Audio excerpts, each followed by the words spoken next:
It is 7:53 in the morning. A man slides back the canopy of his aircraft and looks down. Below him, the Pacific Fleet of the United States Navy is being destroyed. Battleships are sinking. Men are burning. The harbor is on fire. He watches all of it. He stays longer than he needs to, longer than is safe, circling above the wreckage like a man surveying something he has built. His name is Mitsuo Fuchida. He is 38 years old. He has just launched the most consequential surprise attack in modern military history. He has just made the United States of America his personal enemy for life. He does not know yet that his aircraft has been hit 21 times by anti-aircraft fire. He does not know yet that a single cable connecting his control surfaces has been holding together by a thread, that the physics of what just happened should have killed him before he could see what he had done. He does not know that he will survive this war through a series of impossibilities so improbable that years later, he will have no explanation for any of them. He does not know that he will stand in the ruins of Hiroshima and breathe the air of the dead and walk away without a symptom while the men beside him die of what they inhaled. He does not know that on a train platform in Tokyo, 3 years after the war ends, a stranger will press a pamphlet into his hands, and that what is written inside will destroy everything he thought he was. He does not know that his greatest enemy will become his closest friend. He does not know that the man who unleashed Pearl Harbor will spend the rest of his life standing before American audiences, telling them that what he did was wrong and asking their forgiveness. This is not a story about war. This is not even a story about redemption. This is a story about a man who spent 40 years running from himself, and the moment he finally stopped. My name is Charles Mercer, and I have been trying to understand Mitsuo Fuchida for a very long time. A note before we continue. This is an educational history documentary. The events described are real. The language is specific because the subject demands it. The narration you hear is AI-generated. The script, research, and all editorial decisions are human-authored. Historical photographs and archival materials come from the U.S. National Archives, the USMC Historical Archive, and the Library of Congress.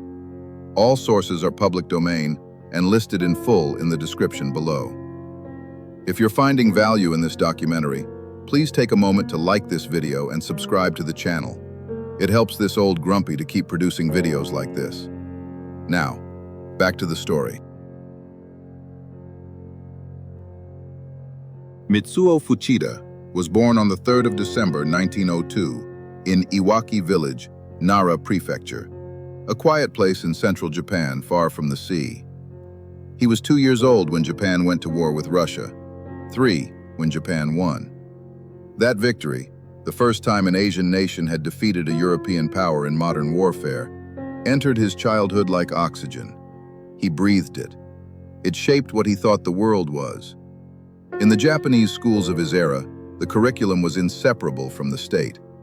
History was the story of imperial destiny. Geography was the map of expansion. War heroes were the closest thing to saints. I want to be careful here. It would be easy, and dishonest, to reduce Fuchida's early life to a simple story about indoctrination. Every culture shapes its children toward its own values. What Japan did in the early 20th century was more extreme than most, but the process is recognizable anywhere. A boy grows up being told who the heroes are, and he wants to become one. The specific content of that mythology is an accident of birth. Fuchida was unlucky enough to be born inside a particularly dangerous one. In 1921, at 19 years old, Fuchida entered the Imperial Japanese Naval Academy at Etajima, on a small island off Hiroshima. The academy was not merely a military school. It was a philosophical institution. It existed to produce a particular kind of man, one who understood that his life belonged, without reservation, to the emperor. They slept with the windows open in winter to build endurance. They ran barefoot on cold mornings. They memorized the imperial rescript to soldiers and sailors the way American children memorize the Pledge of Allegiance, except the content was different. The rescript instructed them that death in service of the emperor was not a sacrifice. It was a privilege. He graduated as a midshipman in 1924, compact, precise, intensely competitive. His classmates included a young man named Minoru Genda, quiet, calculating, brilliant, who would become one of Japan's most gifted air strategists. The two became friends. That friendship would change history. Fuchida discovered aviation almost by accident. The Navy in those years was transitioning from battleships to carriers, from naval guns to aircraft. Fuchida flew, and something in him recognized that this was where he belonged. He became a specialist in horizontal bombing, a technique requiring almost mathematical precision, and he was very good at it. By the mid-1930s, he had logged thousands of flight hours. He had combat experience from Japan's campaigns in China. He had risen steadily through the ranks. He was, by any objective measure, one of the finest aviators in the Imperial Japanese Navy. He had also built a life outside the cockpit. In 1931, he married Kitaoka Haruko.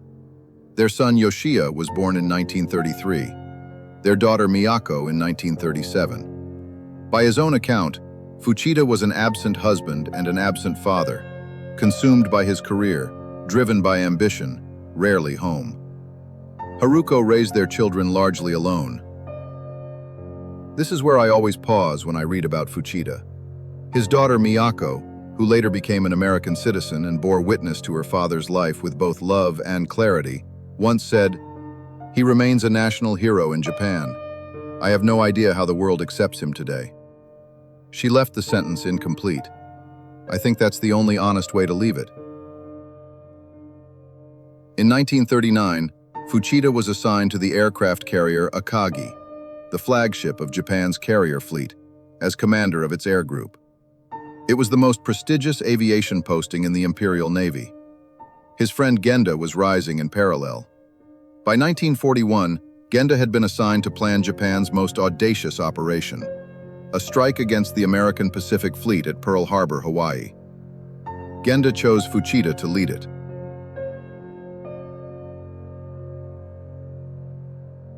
The man who ordered Pearl Harbor was Admiral Isoroku Yamamoto, and he hated the idea from the beginning.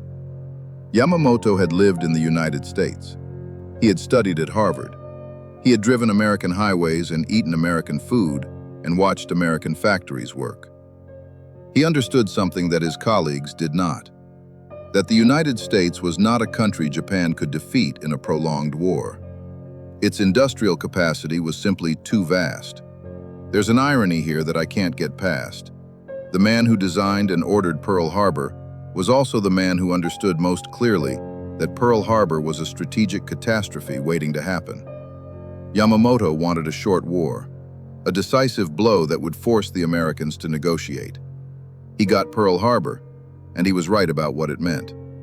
We covered this in our Yamamoto episode, but here it matters because Fuchida was Yamamoto's instrument. The sword doesn't choose where it falls. The plan was audacious to the point of insanity. 6 carriers, the largest carrier strike force ever assembled, would sail in radio silence across 3,400 miles of the North Pacific. They would launch their aircraft 230 miles north of Oahu, conduct the attack, and withdraw before the Americans could respond effectively. The risks were staggering. The North Pacific in November is brutal. High seas, violent weather, unpredictable visibility. One carrier accident, one lost aircraft spotted by an American patrol plane, and the element of surprise, the entire foundation of the operation, was gone. The fleet sailed from Hitokapu Bay on November 26, 1941. 6 carriers, 2 battleships, 3 cruisers, 9 destroyers, 8 tankers, a total of 30 ships moving in absolute silence. The men on those ships did not know their target. Fuchida knew. He briefed his pilots in stages, first the navigators, then the squadron commanders, finally all 353 aircrew, showing them the maps, the photographs, the approach routes, the target assignments. He asked for volunteers to fly on what might be a one-way mission. Every man in the room raised his hand. On the morning of December 7, 1941, The Pacific was dark and the sea was running high. At 6 a.m., the first wave launched. 183 aircraft. Torpedo bombers, dive bombers, level bombers, fighters. They climbed through clouds and formed up in the darkness and flew south toward Hawaii. Fuchida was in the lead aircraft, tail code AI-301. He was not the pilot. Lieutenant Mitsuo Matsuzaki flew the plane. Fuchida's role was to observe, coordinate, and command the entire attack from the air. What I think about, every time I read the accounts of this morning, is the silence inside that cockpit. 183 aircraft is an enormous sound. But inside Fuchida's cockpit, flying out front, what was he thinking about? We have his memoirs. He writes about checking his instruments, about the weather, about his formation. He writes in the language of a professional. I believe him that he was professional about it. I also believe there are things he left out. At 7:40 a.m., Fuchida's aircraft crossed the northern coast of Oahu at Kahuku Point.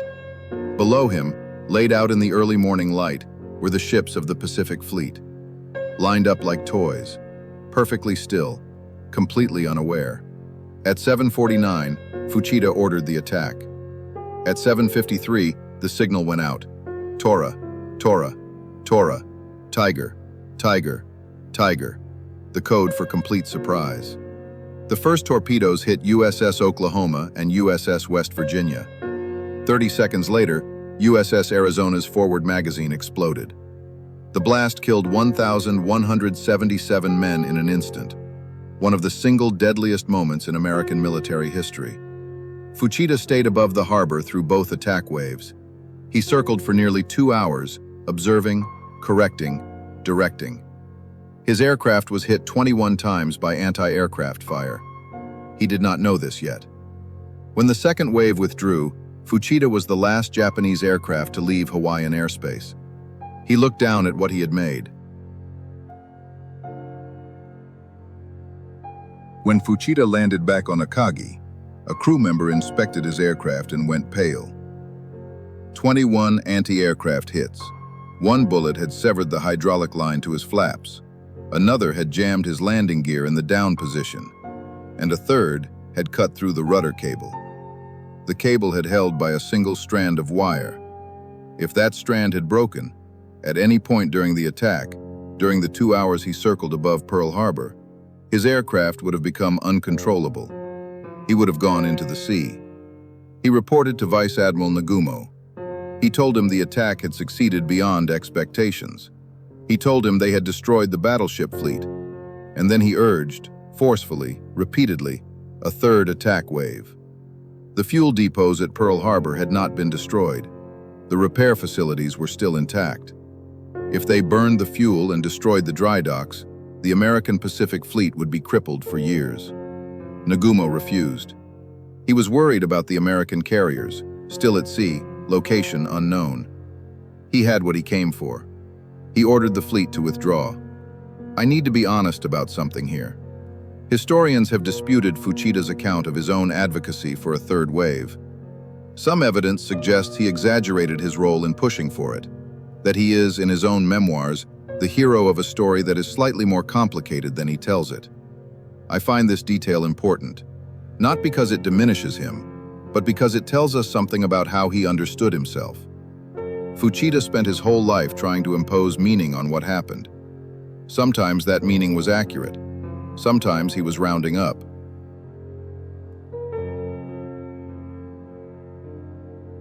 Fuchida returned to Japan a national hero. He was granted a personal audience with Emperor Hirohito, a privilege extended to almost no one outside the highest ranks of government. He sat before the emperor and reported, and the emperor listened. He never wrote much about that audience, a few lines in his memoir. I think it was the peak of his life as he had designed it. The boy from Nara, standing before the living God, delivering victory. And within 6 months, everything would fall apart.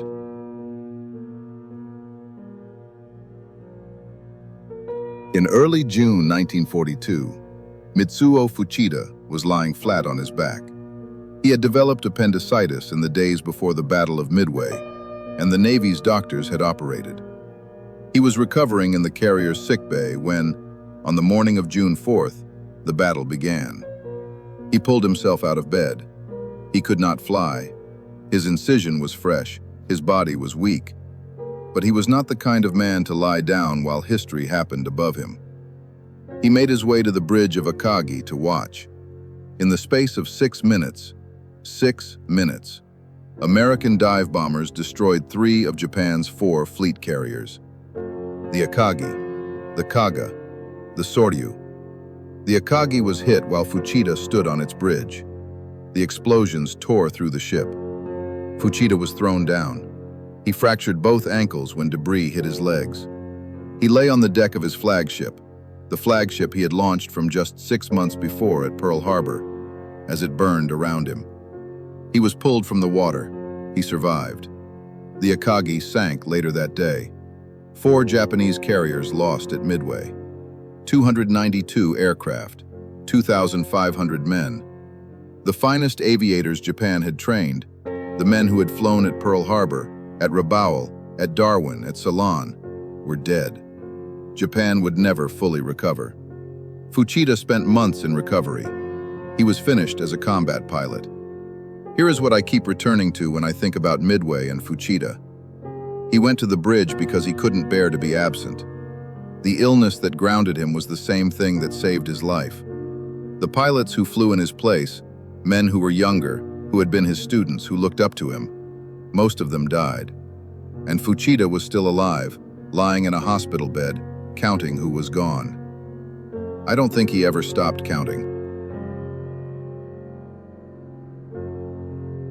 The years between Midway and the end of the war are the years Fuchida almost never talks about in his memoir. He had led the attack on Darwin in February 1942, the largest foreign attack on Australian soil in history. He had led carrier strikes against the British fleet in Ceylon. But after Midway, he was no longer a combat commander. He became a staff officer, an analyst, a man who planned operations and watched others fly them. He watched the war turn, slowly, then catastrophically. The island-hopping campaigns, the loss of Guadalcanal, the fall of Saipan, the destruction of the Philippine Sea. By 1945, American B-29s were firebombing Japanese cities with impunity, and there was almost nothing left to stop them.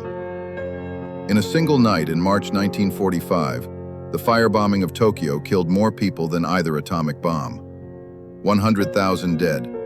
16 square miles of the city burned to ash. This is the part of Fuchida's story that gets lost in the more dramatic narratives about his conversion. The years of watching Japan lose. The years of understanding, if he was honest with himself, that he had helped set this in motion. He had struck the first blow. He had pulled the dragon's tail, and the dragon had come. By the summer of 1945, Japan was a nation starving on its feet. The home islands were being bombed daily. The military was planning for a land invasion they expected to kill millions, Japanese and American both, in a campaign that might last years. On August 5, 1945, Fuchida was in Hiroshima. He was attending a week-long military conference. On August 5th, he received a telephone call from Navy headquarters in Tokyo. They needed him back for a briefing. He packed his belongings and left the city. At 8:15 the following morning, the Enola Gay dropped Little Boy over the center of Hiroshima. 70,000 people died in the first 90 seconds. The next day, August 7th, Fuchida was ordered back to Hiroshima as part of a military assessment team. He walked into the city. What he found there, he struggled to describe even 40 years later.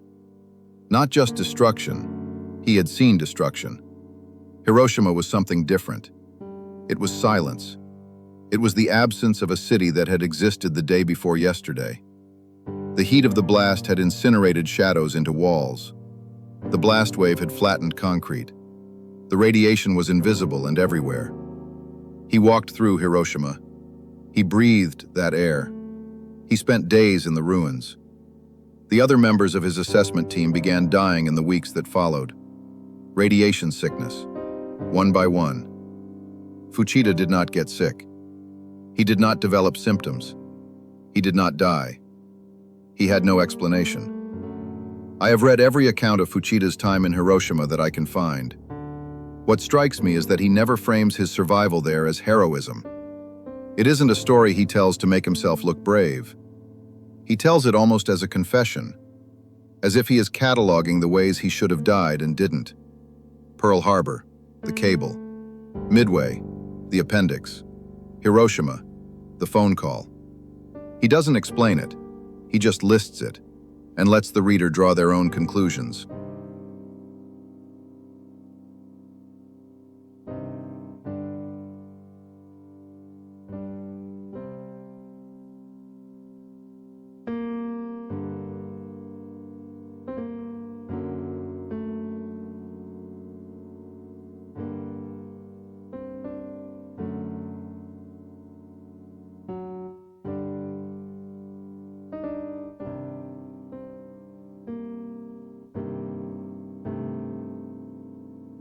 On September 2nd, 1945, Japan signed the instrument of surrender aboard the USS Missouri in Tokyo Bay. The war was over. Japan was occupied.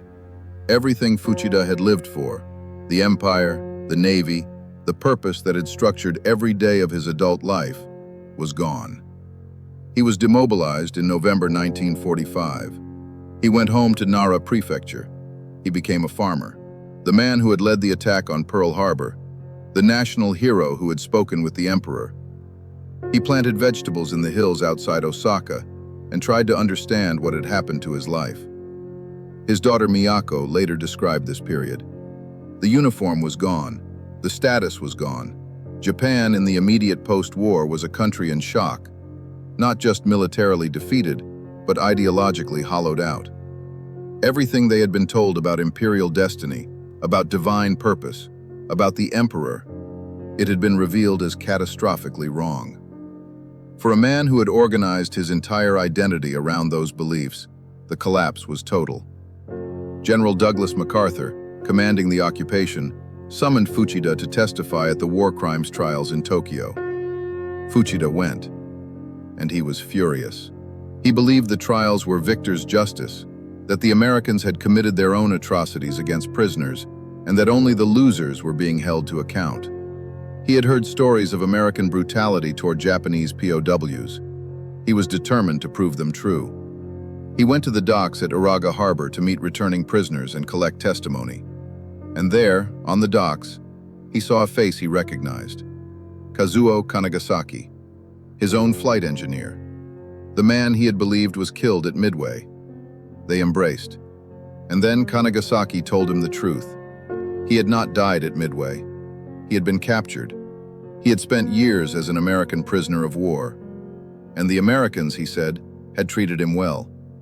Fuchida did not believe him. He pressed harder. Surely there had been abuse. Surely there was something to use. And then Kanagasaki told him about a girl. Her name was Margaret Covell. Everyone called her Peggy. She was young, barely 20, and she worked at the camp where Kanagasaki had been held. She brought the prisoners food. She spoke to them gently. She learned their names. One day, a Japanese prisoner asked her why she was treating them so kindly. She said, "Because the Japanese killed my parents." Peggy Covell's parents were Baptist missionaries. Howard and Charma Covell had spent their lives in Japan, teaching at a school in Yokohama. When the war came, they fled to the Philippines. They hid for 2 years with a small community of missionaries in a remote mountain camp they named Hopevale. In December 1943, Japanese soldiers found them. They were put on trial. They were convicted of espionage. The evidence was a small radio. On December 20th, 1943, the missionaries asked for 30 minutes to pray together before the execution. It was granted. They prayed. They read their Bibles. They sang hymns. And then, one by one, they were taken up the mountain and beheaded.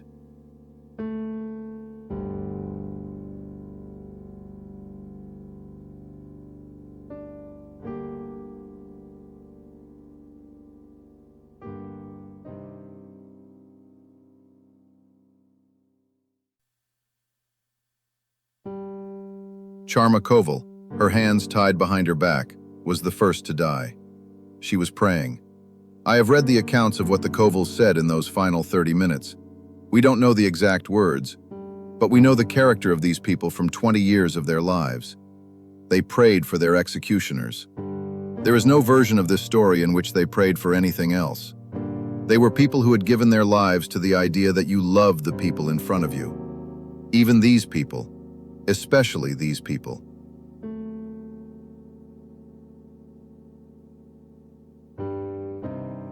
Peggy heard of her parents' fate after the war. Her anger, by her own account, was white-hot. Her faith was shaken. Her identity was broken. And then she thought about what her parents must have prayed in those 30 minutes on that mountain. And she went to serve Japanese prisoners. Fuchida listened to all of this. He had come to the docks to find evidence that Americans were as brutal as the Japanese. Instead, he found a story that had no place in anything he believed about the world. In the Bushido Code, revenge was not merely permitted, it was a moral obligation. A child whose parents were murdered owed their murderers vengeance, not for hatred, for honor. To forgive your enemies was weakness, to serve them was inconceivable. He could not explain Peggy Covell. He went home and thought about her for months.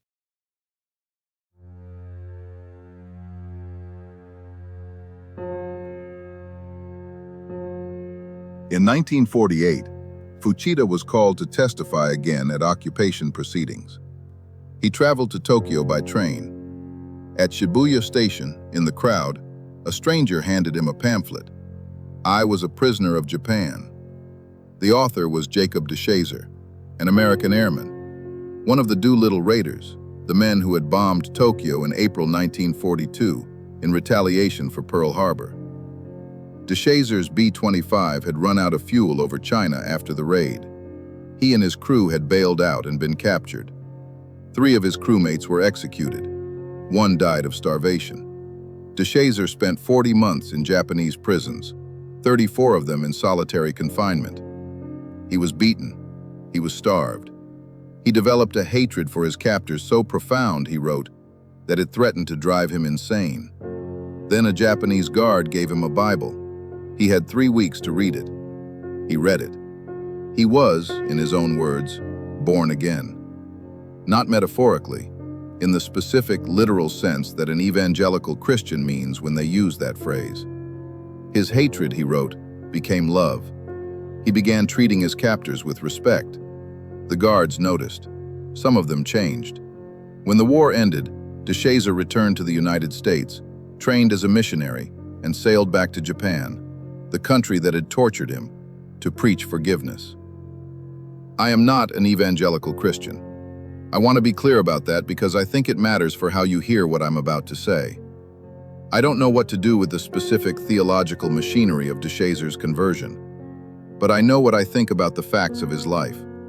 A man who had every reason in the world to hate, who had been given every justification anyone could ever need to hate, chose something else, and then acted on that choice at great personal cost. Whatever framework you use to explain it, that is real. That is worth sitting with. Fuchida took the pamphlet home. He read it. He did not sleep. He went to a bookstore near Shibuya Station. He bought a Bible. He began to read. He read for months. He came to the Gospel of Luke, chapter 23, the crucifixion of Jesus, and the words that Christ spoke from the cross as the soldiers drove the nails.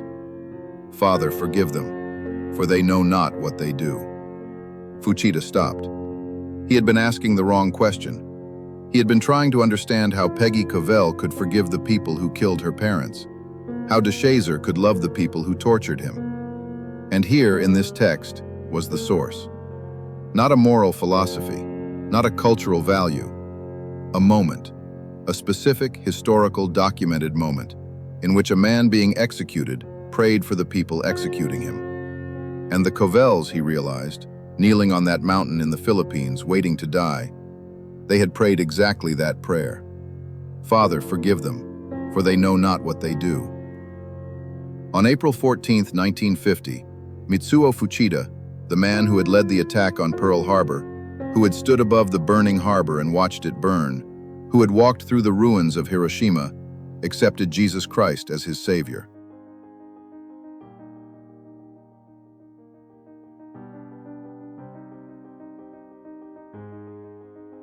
One month later, in May 1950, Fuchida arrived at Jacob DeShazer's door. He knocked. DeShazer answered.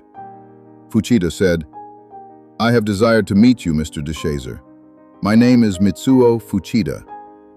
DeShazer recognized the name. There was a pause that neither man ever described in the same way. And then DeShazer said, "Come in, come in." Two men who had spent the war trying in their different ways to destroy each other, the man who launched Pearl Harbor, the man who bombed Tokyo, sat down together in a small house in Osaka and became friends. I have read both men's accounts of this meeting. Fuchida's is careful and theological.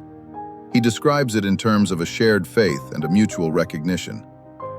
DeShazer's is warmer, more surprised. He says he saw a man who had clearly been through something enormous and that he recognized it. "I saw him just before he died," DeShazer told a reporter in 2001. "We shared in that good, wonderful thing that Christ has done." I'm aware that the language is different from the language I normally use, but there is something in that sentence that I believe is true regardless of the framework. They shared something. Something changed them both in a direction that required courage.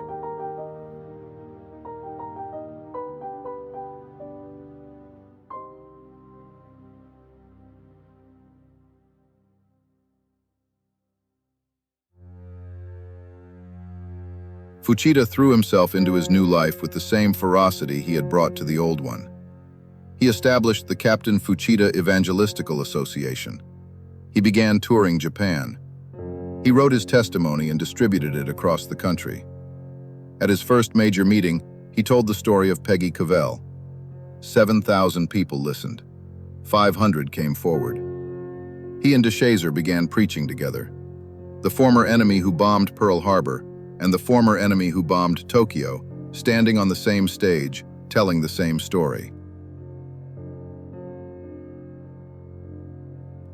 In 1952, Fuchida came to America, not as a prisoner, not under guard, as a guest, as an evangelist, as a man who wanted to tell Americans what had happened to him. Try to hold the strangeness of this for a moment. Less than 11 years after Pearl Harbor, the man who ordered Tora, Tora, Tora is standing in American cities, talking to American audiences, asking them to consider forgiveness. The country is still raw. The Korean War is happening. Anti-Japanese sentiment is real and recent. And Fuchida is walking into church halls and auditoriums, speaking through interpreters and saying, "I did this. I am responsible for what happened on December 7th, and something has changed in me." He was received in most places with something that surprised him: curiosity, and then, often, grace. His first testimony in America was with Billy Graham. Graham, at that point already one of the most prominent evangelists in the world, had invited Fuchida to speak. When Fuchida stood before an American audience and told his story, Graham later described it as one of the most powerful testimonies he had ever witnessed.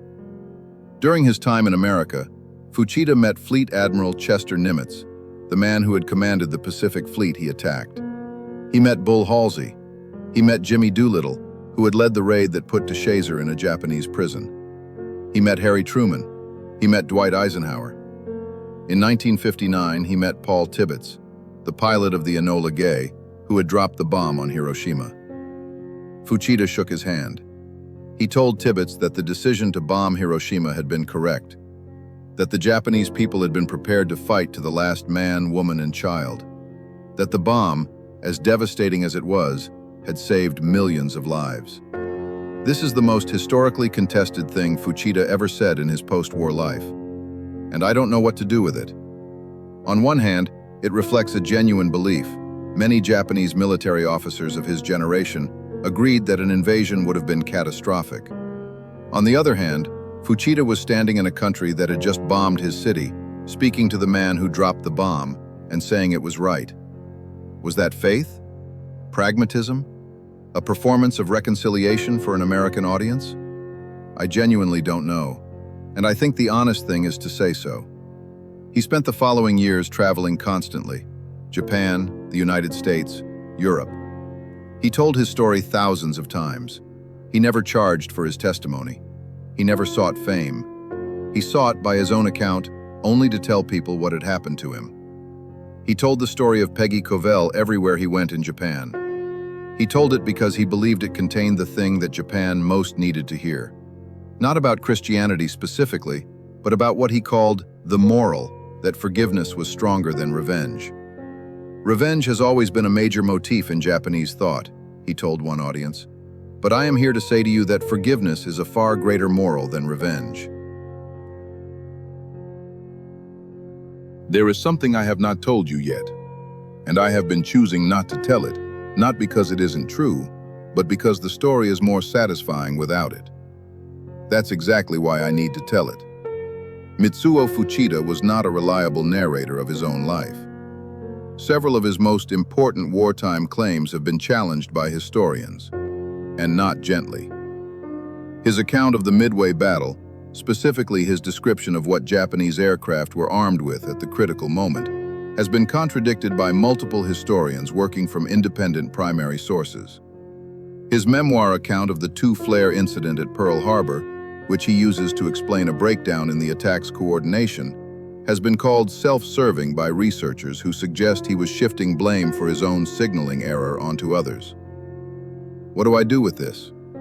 What does it mean that a man who spent 30 years preaching about truth and forgiveness was also, in some documented instances, a self-serving narrator of his own greatest moments? I think it means he was human. I think most people who undergo genuine transformations are still carrying their old defenses. The conversion was real. The changes in his behavior were real. And he was also still the man who had been shaped by a culture that valued face and honor, who had staked enormous amounts of his identity on being the greatest aviator in Japan's history, and who sometimes needed the story to be slightly better than it was. This is not an excuse. It is a texture. Real people are textured. His autobiography, discovered in his son's basement in New Jersey in 2007, 31 years after his death, was finally translated into English in 2011. Researchers who worked through its pages found, in places, a Fuchida still editing himself, still constructing the story he wanted to have, and also a man who had genuinely changed. Both things are true. I have given up trying to decide which one is more important. Japan rebuilt itself in the years after the war with a ferocity that surprised the world. The economic miracle, the emergence of a new country from the ruins of an old one. Fuchida traveled through it all, still preaching. He lived for several years in the United States. His children became American citizens. His daughter Miyako settled in America permanently. His son Yoshia built a life in New Jersey. The man who had attacked America was raising American grandchildren. In his later years, his health declined. Diabetes. The body that had survived Pearl Harbor and Midway and Hiroshima was finally being worn down by something quieter and more ordinary. He once told an interviewer, "I would give anything to retract my actions at Pearl Harbor on December 7th, 1941, but it is impossible." That sentence has stayed with me. Not because it is extraordinary, it is actually quite simple, but because it contains a specific honesty that is hard to maintain. He didn't say, "The attack was wrong in retrospect." He said he would give anything to take it back. That is the language of regret, not analysis. And coming from a man who had spent years trying to impose meaning on everything that had happened to him, it sounds, to me, like the truest thing he ever said. DeShazer visited Fuchida in his final years. "I saw him just before he died," DeShazer said. "We shared in that good, wonderful thing." On May 30th, 1976, Mitsuo Fuchida died at his home in Kashiwara, near Osaka. He was 73 years old. The cause was complications from diabetes. He was buried in Japan. The country he had served, disgraced, and finally, in some small way, tried to redeem. The title of his autobiography, discovered in his son's basement, never finished, published after his death, is "For That One Day." It is a phrase that means different things depending on how you read it. It could mean December 7th, 1941, the day that defined his military career, the day that put his name in every history book, the day he lived for. Or it could mean April 14th, 1950, the day he knelt in a small room in Nara Prefecture and accepted that the thing he had been fighting against was the only thing he had ever wanted. Or, and this is my reading for what it's worth, it could mean something more private. A day no one else witnessed. A morning in the ruins of Hiroshima, or on the deck of a burning carrier, or circling above Pearl Harbor in a plane held together by a single strand of wire. A day when he understood, at some level that didn't yet have words, that surviving all of this had to mean something, that he was still here for a reason he couldn't name yet. He found that reason on the wrong side of the world, in the words of a man he had tried to destroy, and in the story of a girl whose parents had prayed for the people killing them. There is no clean moral to this story. A man starts a war and finds God. The war still happened. 2,403 people still died on December 7th, 1941. Peggy Covell's parents were still beheaded on a Philippine mountain. DeShazer still spent 40 months in a prison. Nothing is undone. And yet there is something in this life that demands to be told. Not because it excuses anything, not because conversion erases history, but because a man who had every reason to die and chose instead to live differently is, whatever else he may be, a more interesting problem than a man who simply chose the wrong side. Mitsuo Fuchida spent the first half of his life building a world that ended, and the second half trying to figure out what to build instead.